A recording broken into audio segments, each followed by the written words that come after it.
मोरे गाँव में गंगा हवे चारों धाम,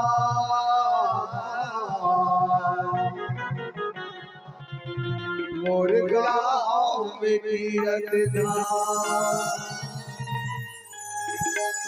मोरे गाँव में गंगा हवे चारों धाम, मोरे गाँव में तीरथ धाम, मोरे गाँव में गंगा हवे चारों धाम, मोरे गाँव में तीरथ धाम, गाँव में गंगा, गाँव में जमुना, गाँव में गंगा, गाँव में जमुना, गाँव में हवे चारों धाम, मोरे गाँव में गंगा हवे चारों धाम, मोरे गाँव में चारों धाम, मोरे गाँव में गंगा हवे चारों धाम, मोरे गाँव में तीरथ धाम।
कैसे लगत पड़े भैया? जैसे गोकुलपुरी वृंदावन सही लागत भैया।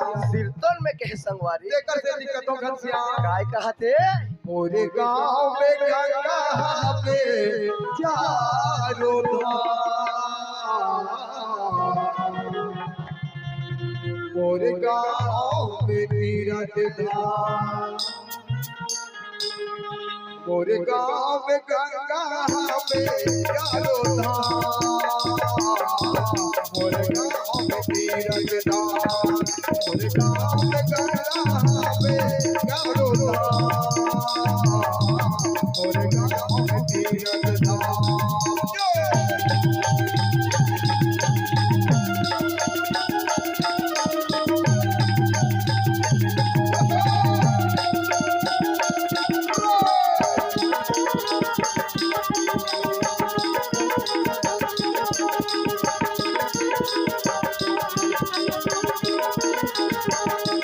मोरे गाँव में गंगा हवे चारों धाम, मोरे गाँव में तीरथ धाम, मोरे गाँव में गंगा हवे चारों धाम, मोरे गाँव में तीरथ धाम, मोरे गाँव में गंगा हवे चारों धाम, मोरे गाँव में तीरथ धाम। ओए कब तक चले मैं दोनों बहन आज बरे सही बात है भैया, रात दिन के नचाई में बहुत थक लागत है। ते का जन बलाने थे कदे वाली बनाऊंगा तेजान कौन ला बुलावे है कदे वाली बना ओला तेजान नहीं यार मैं 4 राज्य में नाचता हूँ, कहां MP border, Maharashtra border, Chhattisgarh border और छत्तीसगढ़ में कदे वाली बना। अच्छा उड़ीसा वाले उड़ीसा वाली बना, छत्तीसगढ़ में ना छत्तीसगढ़ उड़ीसा वाली बनाओ। हां चले आबे उड़ीसा वाली वो